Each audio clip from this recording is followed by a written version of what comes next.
the rest of this rock, okay, there's other fossils in here. If you were to take a piece of this and slice it open and polish it, you would find little molds you'd find little holes in the rock that were shaped like little tiny fossil pieces. But much of the rest of this rock is what we call mud, essentially carbonate mud. Okay, if you go to any modern place where carbonate mud is being deposited today, the Bahamas, Persian Gulf, parts of Mexico,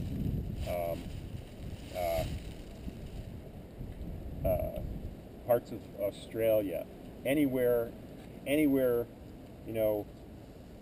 degrees north or south of the equator where you've got shallow, clear ocean water, you're going to have different types of algae growing on those shallow sea floors.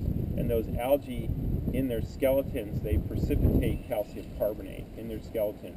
But then when the algae dies, all that calcium carbonate just gets dispersed as like sediment on the sea floor. Okay, and it's such fine crystalline stuff. It's basically in mud size. It's down on like a few microns in size. But that material is a major component of what actually carbonate rocks are made out of, is the mud that gets generated when the algae dies.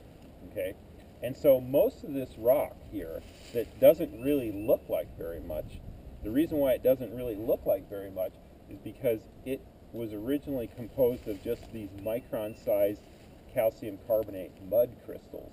Okay, or they're crystals, but they're mud-sized, really small stuff.